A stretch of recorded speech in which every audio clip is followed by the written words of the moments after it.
अस्सलाम वालेकुम, this is नूर जमान। आज की इस व्लॉग में हम सबसे पहले बात कर लेते हैं कि बाबर सत्तार ने जो खत लिखा है चीफ जस्टिस डोगर को, इसके ऊपर बात करेंगे। और दूसरी जो बड़ी अहम डेवलपमेंट है वो इमरान खान की सेहत के हवाले से इनके बहनों ने क्या कहा है, इसके ऊपर बात करेंगे। और आखिर में एहसन इकबाल ने जो अरसू है मुस्लिम लीग नून का, उनने फील्ड मार्शल आसिम मुनीर के बारे में जो बयान दिया है, इसके ऊपर बात करेंगे। तो सबसे पहले हम बात कर लेते हैं बाबर सत्तार की खत की। बाबर सत्तार ने आज जस्टिस डोगर को, जो इस्लामाबाद हाईकोर्ट का जो 26वीं आईनी तरमीम के जरिए इस्लामाबाद हाईकोर्ट को कंट्रोल करने के लिए लाया गया, जस्टिस बाबर सत्तार ने इनको एक खत लगा। इस खत में उन्होंने ये कहा कि कि चीफ जस्टिस साहब, जज जो होता है और या चीफ जस्टिस जो होता है, जितनी भी जजेस हैं वो कोई बादशाह नहीं होते, बल्कि वो पब्लिक ऑफिस होल्डर होते हैं। और इनको ये याद दिलाया कि आप ना बादशाह है और बल्कि आप पब्लिक ऑफिस होल्डर है, तो आपको अपने ओहदे के बारे में सोचना चाहिए, बादशाह की तरह नहीं सोचना चाहिए। तो यहाँ पर उन्होंने ये बात जस्टिस डोगर को कही है कि इस्लामाबाद हाईकोर्ट में जो केसेस लगने होते हैं वो चीफ जस्टिस की ख्वाहिश के मुताबिक नहीं लगनी चाहिए, बल्कि इसमें शफाफियत होनी चाहिए। यानी जो जज जिस केसेस का एक्सपर्ट होता है वो केसेस इनके सामने लगनी चाहिए। लेकिन यहाँ पर मामला ये होता है कि चीफ जस्टिस जो डोगर साहब हैं, इनको जब पता लगता है कि यहाँ पर पाकिस्तान की इस्टेब्लिशमेंट के लिए कोई मसला खड़ा होने वाला है या इमरान खान के हक में कोई फैसला आने वाला है, तो जस्टिस डोगर साहब इन केसेस को या तो डिले करवा देते हैं और या किसी दूसरी जज के पास लगा देते हैं। और इसके साथ साथ जो दूसरा वारदात उनने इस मरतबा डाली, अब चूंकि गर्मियों की छुट्टियां खत्म हुई तो रेगुलर जो है जजेस की ड्यूटियां शुरू हो गई। तो यहाँ पर जस्टिस इजाज इसहाक खान और जस्टिस बाबर सत्तार की जितनी भी सिंगल बेंच में जो केसेस थे, इनको खत्म कर दिया गया है। जो इस्लामाबाद हाईकोर्ट की तारीख में ये पहली मरतबा इस तरह का अमल हुआ। और फिर आखिर में बाबर सत्तार ने यह भी कहा है कि चीफ जस्टिस साहब, इदारे बनाने में जो है ना दहाइयाँ लगते हैं, लेकिन इसको खत्म करने में कुछ वक्त भी नहीं लगता, यानी इसको तबाह करने में कुछ भी वक्त नहीं लगता। तो बाबर सत्तार ने अपनी तरफ से ये खत लिखा और जो ना इंसाफी हो रही है इसके ऊपर बात कर दी। तो बाबर सत्तार ने इससे पहले भी जितनी भी अहम केसेस थे इसके ऊपर बिल्कुल ऐसा स्टैंड लिया जो कभी भी वो किसी के सामने झुकने वाला नहीं है। बहुत ही ब्रिलियंट जज है और मेरे ख्याल में अगर पाकिस्तान की अदालतों में इस तरह जजेस बैठ गए तो वो दिन दूर नहीं कि पाकिस्तान में इंसाफ का बोलबाला होगा और पाकिस्तानी मुल्क और पाकिस्तानी कौम तरक्की की राह पर गामजन होगी।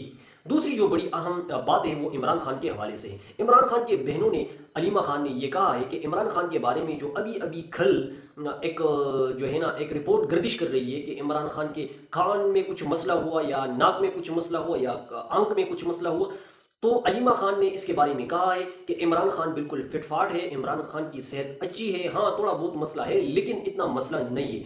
और ये शायद ये लोग ये खबरें इस वजह से पिला रहे हैं ताकि अगर कल इमरान खान को खुदा ना ख्वास्ता कुछ हुआ तो हम ये फिर कहेंगे कि इमरान खान बहुत दिनों से बीमार था, या कोई बहाना बनाने के लिए इस तरह की खबरें ये गर्दिश करवा रहे हैं। दूसरी बात ये भी हो सकती है कि पाकिस्तान की सियासी तारीख में जुल्फ़िकार अली भुट्टो के बाद इमरान खान ही एक ऐसा सियासी रहनुमा है जिन्होंने इतनी बहादुरी के साथ जेल खाटी है कि इनके मुखालिफिन भी इसका एतराफ़ कर रहे हैं, क्योंकि ना वो आसिफ अली जरदारी और नवाज शरीफ की तरह बीमार होता है और ना वो भागने के लिए तैयार है। और ये सबसे घटन और इनकी मुखालिफिन के लिए सबसे मुश्किल जो सिचुएशन है, इमरान खान ने बेहतरीन जेल, जो सख्त जेल है, इसको काट कर इनके लिए पैदा कर दी है। और इसके साथ साथ पाकिस्तान की एस्टेब्लिशमेंट के लिए भी बहुत से मसाइल इस वजह से खड़े हो गए कि वो जब भी किसी शख्स के ऊपर इतना जुल्म करवा देता तो वो इसके सामने सरेंडर करवा देता, लेकिन इमरान खान अभी तक सरेंडर नहीं करवा रहे हैं, बल्कि डट के खड़ा है। हाँ, वो कभी कभी शिकायत लगा देते हैं, लेकिन ज़्यादातर वो ये शिकायत लगा देते हैं कि मुझे किताबें नहीं मिल रही और मुझे अपनी सियासी लोगों से मुलाकात करने की इजाज़त नहीं दी जा रही। इसके अलावा इमरान खान ने कोई और गिला शिकवा इसके बारे में कुछ मौसर अंदाज में नहीं किया है। तो मेरे ख्याल में इमरान खान की सेहत तो इन लोगों के लिए बहुत मुसीबत में डाले हुए हैं और देखते हैं कि ये लोग इससे आगे का क्या प्लान कर रहे हैं। बात तज्जियाकार तो ये भी बताते हैं कि इस तरह की रिपोर्ट शायद करवा कर शायद इमरान खान को बनीगाला शिप करवा दिया जाए। तो हो सकता है ये भी कोई पॉसिबिलिटी हो, लेकिन बहरहाल अभी कुछ कहना कबल अज वक्त है। तीसरी जो अहम डेवलपमेंट है, जो बात है, वो एहसन इकबाल ने की है। और एहसन इकबाल ने कहा कि फील्ड मार्शल साहब को जो इज्जत अमेरिका में मिली थी वही इज्जत इनको छैना में भी मिल गया है। और इसी को देखते हुए रशिया ने भी चीफ यानी फील्ड मार्शल को रशिया दौरा करने की दावत दी।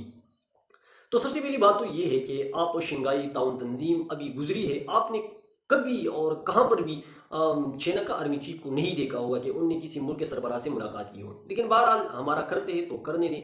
लेकिन इससे भी ज़्यादा अफसोस की बात यह है कि एहसन इकबाल एक वज़ीर है, इनको अपने प्राइम मिनिस्टर के बारे में इस तरह की बातें करनी चाहिए, अपनी प्राइम मिनिस्टर की बड़ाई बयान करनी चाहिए। लेकिन वो इसके बजाय फील्ड मार्शल साहब की जो है ना बड़ाइयाँ बयान करते हैं, और इसके बारे में जो है कभी ये कहता है कि अमेरिका में इनको इज़्ज़त मिली, चाइना में इनको इज़्ज़त मिली, और अब रशिया भी इनको इज़्ज़त की निगाह से देखते हैं। तो मेरे ख्याल में ये इनके लिए शर्म का मुकाम है कि एक सरकारी ऑफिसर को इतना इज़्ज़त मिल रही है और आप अपने आप को इस मुल्क के जो है ना वज़ीर आज़म समझते हैं, और आप अपने आप को इस मुल्क के वागदारान समझते हैं, और आप लोगों को कोई इज़्ज़त नहीं देता। ये इनके लिए सोचने का मकाम है। लेकिन बहरहाल बात ये है कि दुनिया की जो हुकूमतें हैं वो पाकिस्तान की हुकूमत की तरफ फारिग नहीं है। वो ये देखते हैं कि इस वक्त यानी मुल्क की जो बागडोर संभालने की जो कुव्वत है वो किसके पास है। वो ये भी देखते हैं कि इस मुल्क के इख्तियारात किसके पास है।